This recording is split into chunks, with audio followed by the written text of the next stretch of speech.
something. I'm not sure. It could be libelous. Oh, I start with that one. There's a bit of a Liverpool vibe going on. One of the questions is about it, and I also sold out Liverpool Arena yesterday or the day before. I'm coming to Liverpool, is what I'm saying. I'm also coming to Nottingham, and loads of other places. But yeah, so that's what that was for. I'm going to start off right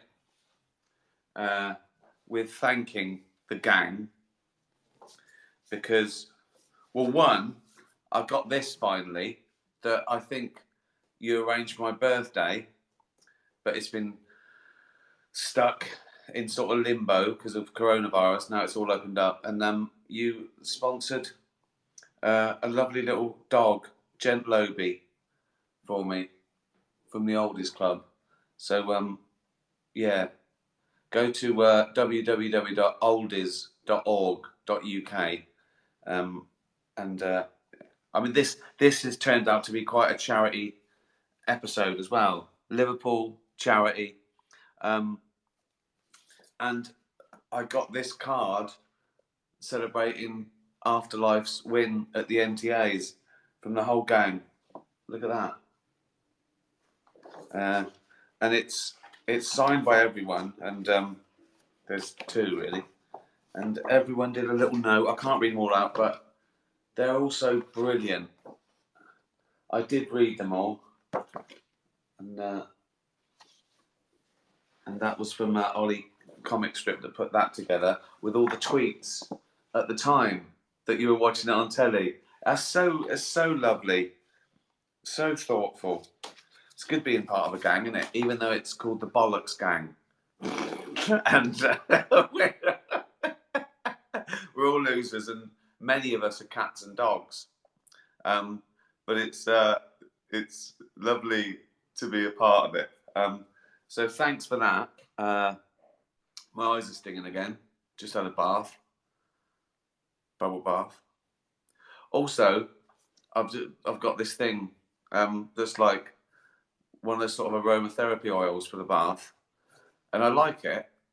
It makes you sort of relaxed. But now I've got stingy eyes and I'm relaxed. Also, you get out a little bit. I get out a little bit slimy, just a little bit.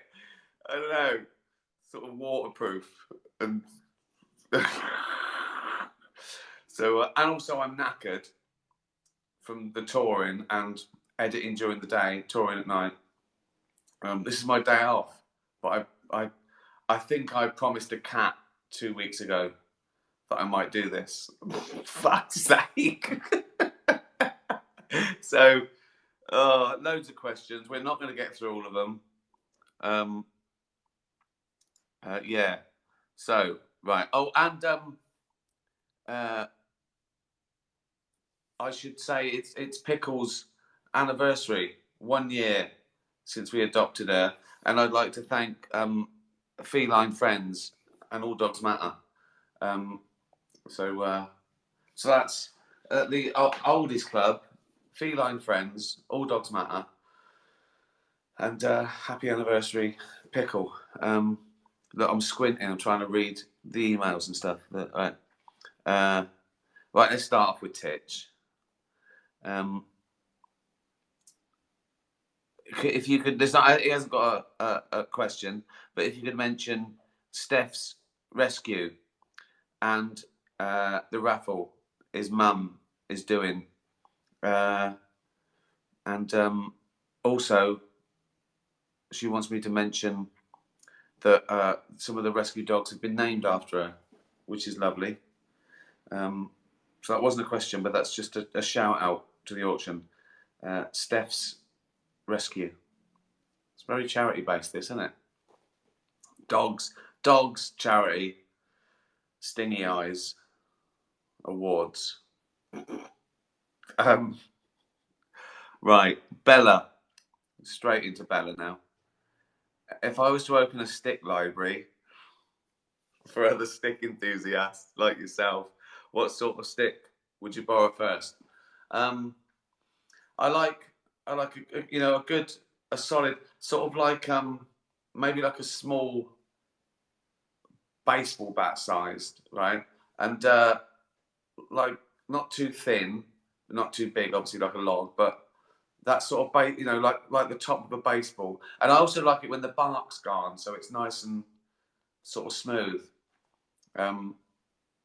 Yeah, something that could also double up as a club in case I was mugged, which I've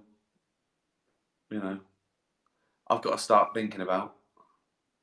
When I'm too old and feeble to fight back or run, I think I have to get some sort of weaponry.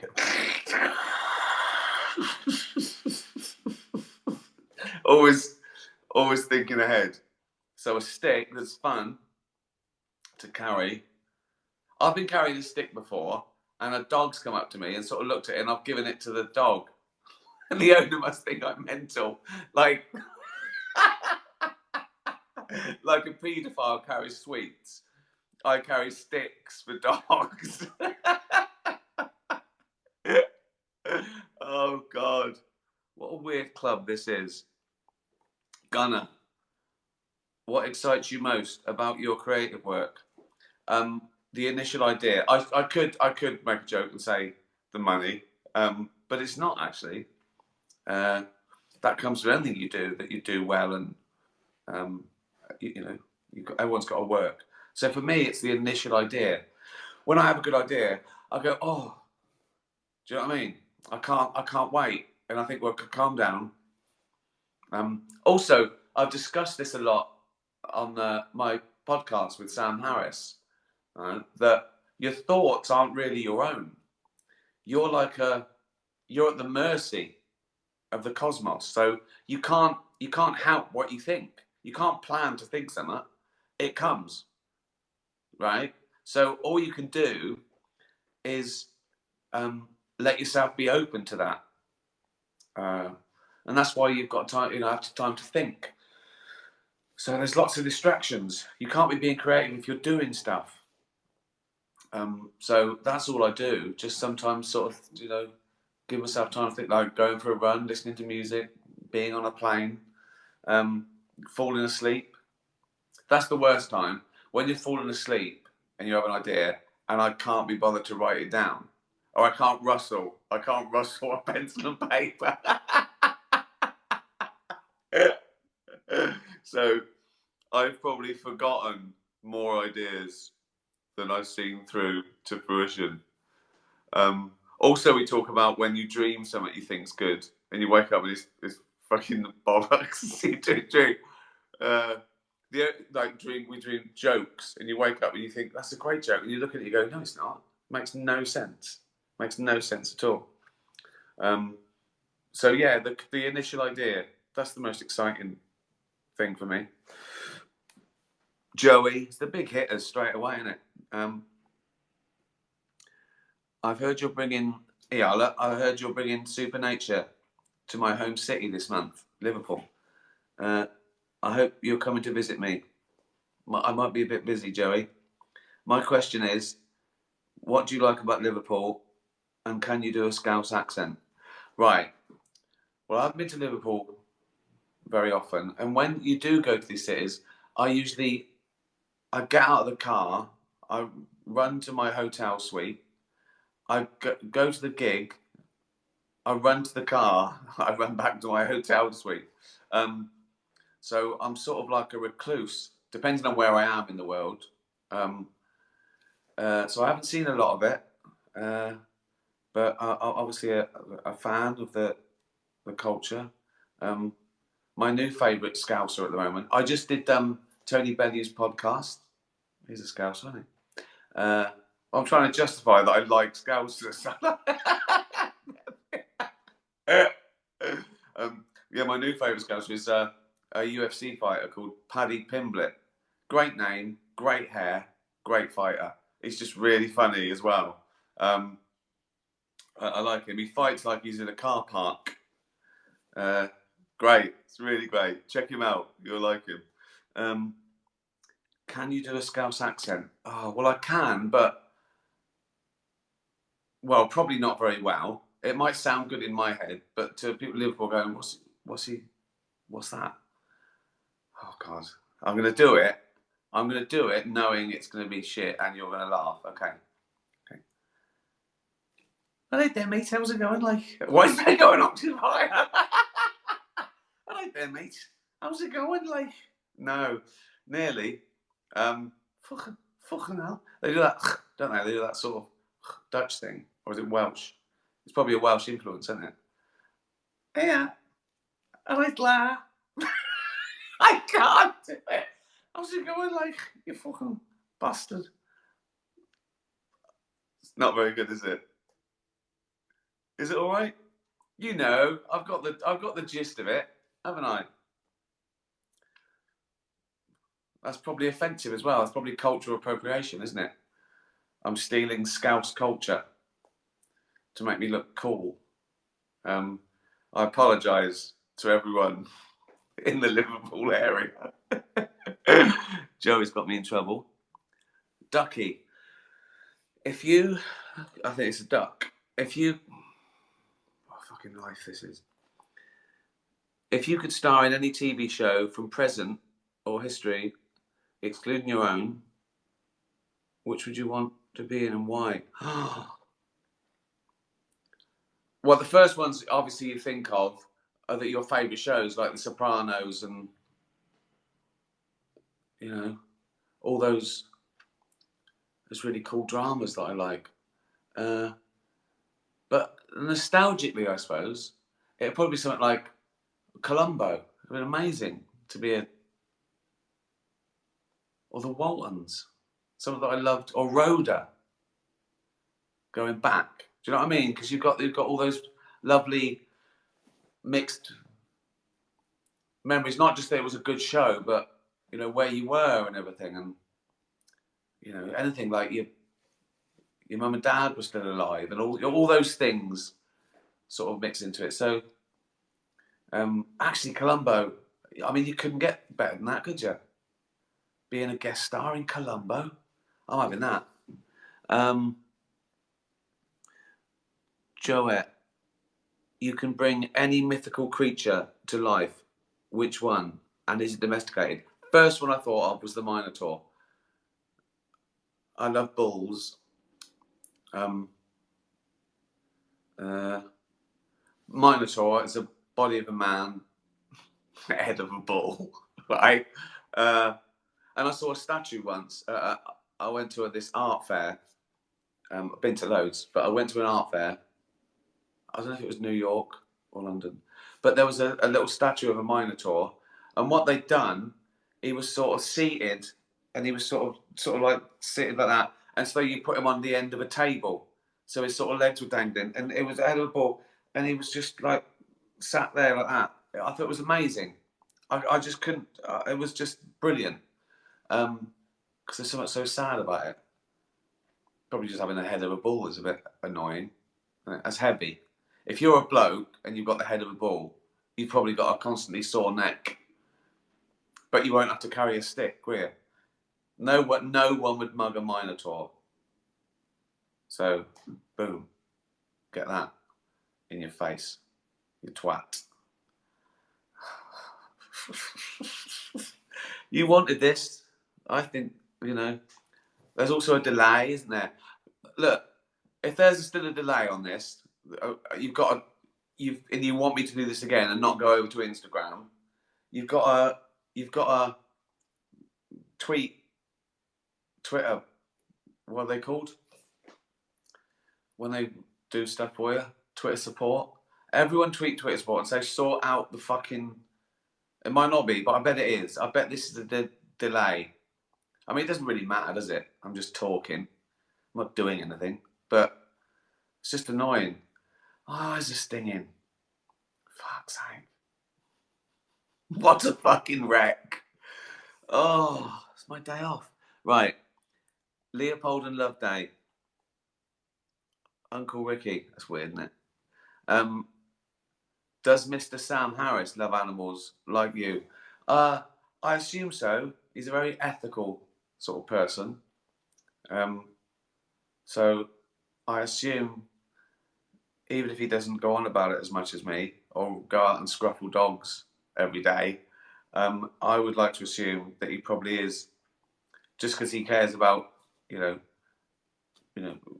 rights, animal and human rights, and he's a very sort of moral person. I would assume that he does love animals. Yes, you have to ask him. Susie Hope. Not a question, but I'm wondering if you could please give a shout out to the Bollocks gang and say a huge thank you to all of them for their kind and outstanding loving support they have shown me in such difficult times. Thank you. So that's Susie Hope thanking you all. So well done. That's nice, isn't it? See? You are all right. Well done.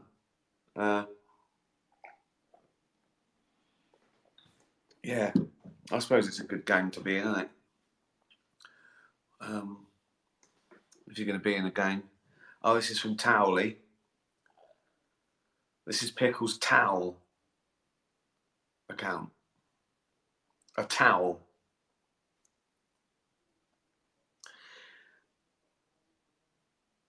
If you were a towel, what type of towel and what size? I mean, that is one of the most banal, ridiculous questions, but it's from a towel. So it's not that bad, is it? If somebody asked that question, who was that from? And you said, oh, it was from Richard Dawkins. You go, that's a fucking stupid question. But if you said, I've got a question for you. What sort of towel would you be? Who asked that? A towel. All right. That's fair enough. That's fair enough then, isn't it? I'd be a towel, like my favourite towel. I bet some of you only got a favourite towel.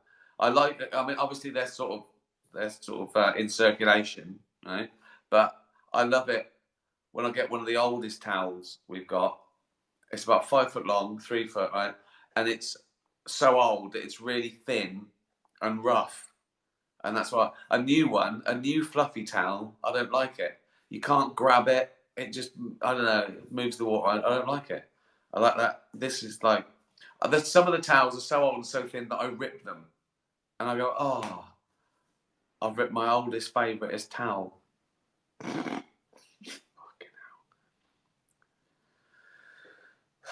hell. When I'm losing my mind, when I'm sort of going senile, and I'm still doing this, no one will know the difference. Someone just tuning in. Well, someone tuning in now would think, who's that bloke with the stingy eyes? Who's talking absolute bollocks to cats and dogs and fucking towels on his day off?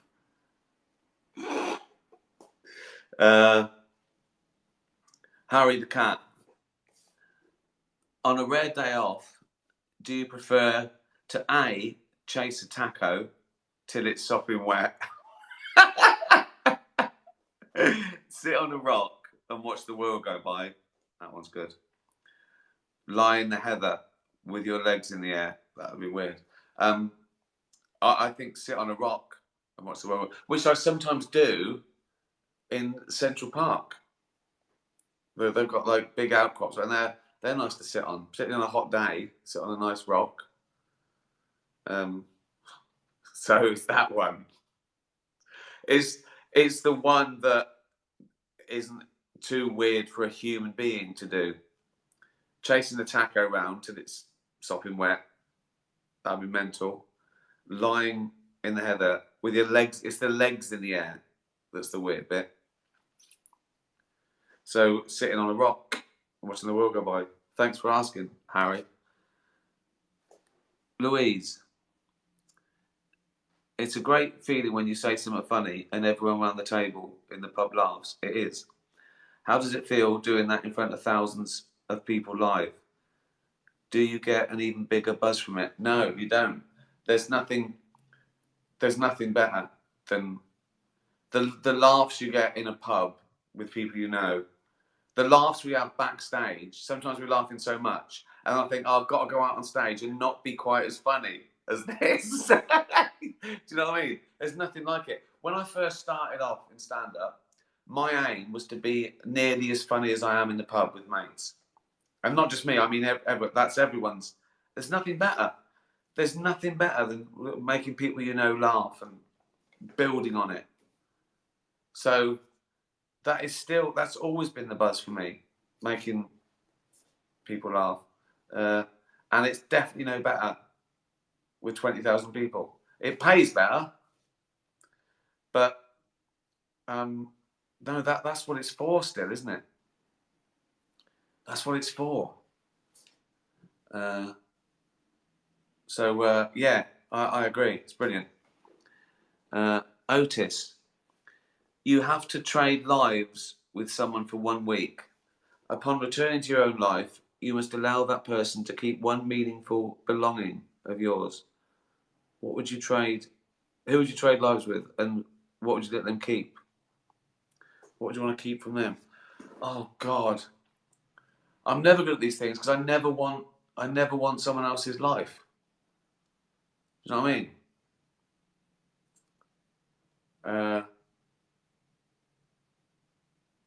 I just,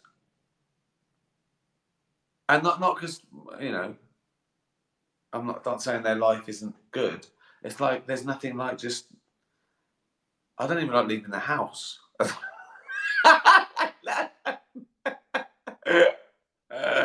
Oh God, who do I think's got? I mean, loads of people have got. That's so difficult. Who do I want to change lives with? Oh, that's so hard. There's always a hard question, and this time it's from a fucking parrot. My eyes are stinging. I'm getting more and more tired. That aromatherapy stuff in the bath is making me all sleepy. I've had a beer. It's my day off. Fucking hell. Swap lives with someone. Oh, that's so hard. Who's got the easiest life? Just someone who doesn't. Someone who's retired. Oh, David Attenborough. He's probably all. He does things probably slowly, and he's 90 something. So he's not running around or having to do shit. Probably a lot of sitting around and reading, doing the odd voiceover. That'd be good. I'd like to be watching all the footage and saying, "Here we see." I don't do spiders. What would I give him? He's got loads of awards, hasn't he? What would I give him that's meaningful? I've just seen up there a monkey Derek, a little knitted monkey Derek. So I'd give him that. That's a prized possession, and it's a monkey, and I think he'd like Derek. So I'll give him that. Well, this has been the usual absolute bollocks, hasn't it? So, all the charities, we've done the charities. Happy anniversary, Pickle.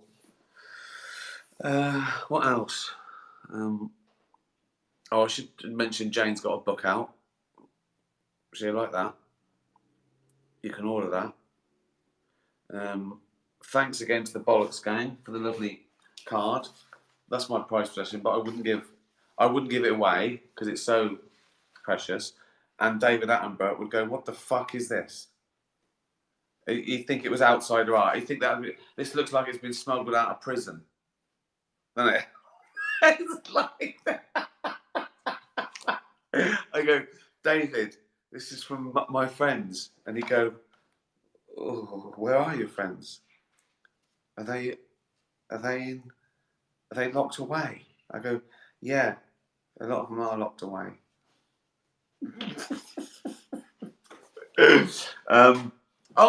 I've got a new. I should be right. I've got a new audiobook that came out this week, didn't it? The series 2 of Absolutely Mental. Did you buy it? Did you fuck? Just waiting for this free shit. Buy it. You get both series now for $19 or something. So what's that? 15 quid for about 15 hours. Think of that. less than £1 an hour, and it's like this, but with someone who laughs and knows this sort of shit's mental. What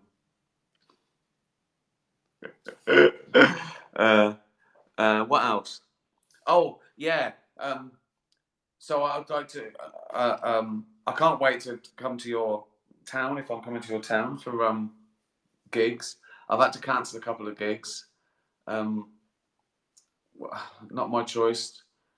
Some we've already moved twice, 3 times. So first of all, I've never cancelled or missed a gig ever in 20 years. I've been on stage with flu. I had the doctor called out before a gig in LA 4 years ago, and I went and did the gig. Okay, I had flu once in Manchester in about 2007. I could hardly fucking breathe. Right? I've done it twice with a bad back, sort of 10 years apart. I've taken a helicopter, so I didn't let people down. Didn't make any money on that gig. Spent it on a fucking helicopter. So I've taken private jets, so I don't miss a gig. Right? If something's been cancelled, in 20 years, basically, I've never missed or cancelled a gig. I know some people who've cancelled fucking gigs because they had a sore throat, or they didn't know England were playing that night. I've never done it, and I've had to cancel a few now, and because I had to for various reasons. And still, people go, "Oh, I was looking forward to that." I go, "Yeah, so was I. I didn't do it for a fucking laugh.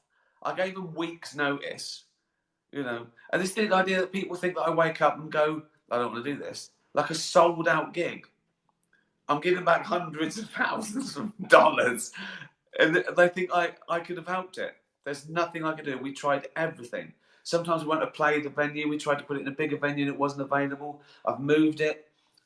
Sometimes it's because I couldn't enter the country. Sometimes I couldn't be tested and run the risk of not doing the next gig. There's loads of reasons. I've tried everything, and then some you just can't. Some I can't do anymore because the first date was after it would have been out on Netflix. I even thought of letting people keep the money and try and get a new gig together, a new show. And the promoter said, "Well, you're mad. What if it's not good enough?" And he's right. So I just gave the money back. So just know I did everything I could. Someone even said, "Oh, he's doing gigs in England. He couldn't come." No, because I had to cancel a couple of gigs in America, the reason I put some in England is because that money I'd promised to some charities. So I don't mind losing the money, but those charities were expecting.